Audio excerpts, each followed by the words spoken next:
One's a spider, one's an arachnid. They are friends, you are not. They'll go on a quest without you. It's Mr. Spider and Mr. Arachnid. Yay, yay, yay!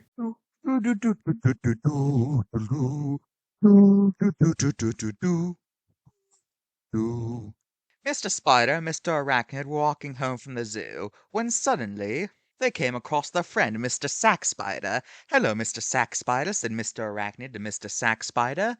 "Hey, wait a minute, Mr. Sack Spider. Don't you usually have two sacks?" said Mr. Spider to Mr. Sack Spider. "Why, yes, I do, Mr. Spider," said Mr. Sack Spider to Mr. Spider. "But unfortunately they were stolen by old Whitetail." "Old Whitetail? The notorious thief?" "That's right," said Mr. Sack Spider to Mr. Arachnid's questionable query. "Oh dear, what are we going to do about this?" said Mr. Arachnid to Mr. Spider. "I don't know, Mr. Spider," said Mr. Arachnid, "but he's our friend and we gotta get his things back. Yes, that is right. Let's go." So they set off on a quest to find the infamous thief Old Whitetail, and along the way they found out about other people whose stuff had been stolen. Help with my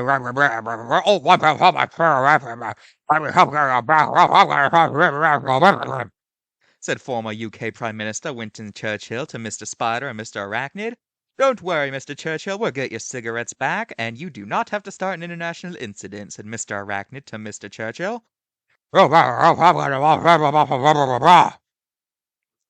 Yeah, what he just said. "You have to help me, Mr. Spider and Mr. Arachnid," said former Canadian Prime Minister Wilfrid Laurier.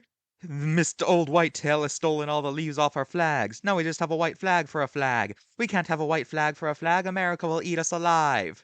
"Don't worry, Mr. Laurier, we'll get your leaves back before America eats you alive.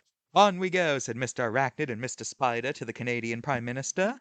"Oi, you two! Some drongo whitetail has stolen all the shrimp from our barbie. You gotta get the shrimp on the barbie back on the barbie, or else panic will ensue. We can't have shrimp on the barbie without a shrimp on the barbie. Do you know what it's like?"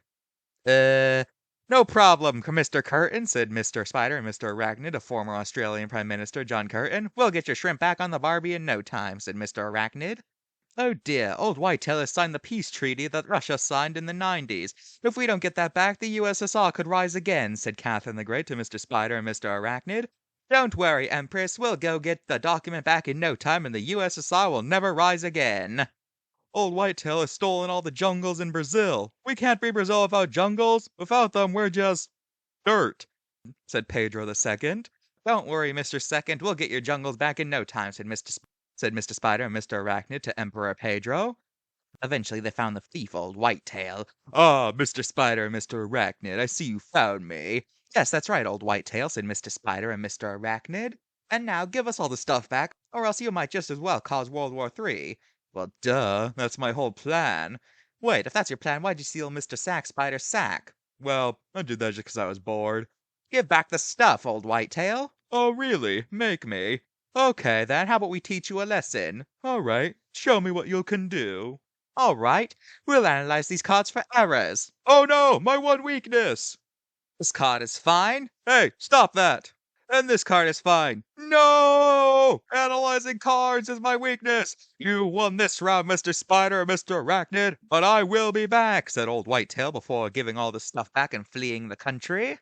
Thanks to Mr. Spider and Mr. Arachnid, every country turned out to be just fine, and they even received peace medallions. And the moral of the story, kids, is to never steal or else you might cause an international incident. But our story's not done yet because it turns out that Old Whitetail was actually hired. "I'm sorry, Mr. Caesar, I wasn't able to start the incident that you wanted." "Oh, that's quite all right, my good fellow, 'cause I feel like I have all the information I'd need now," said infamous dictator Julius Caesar.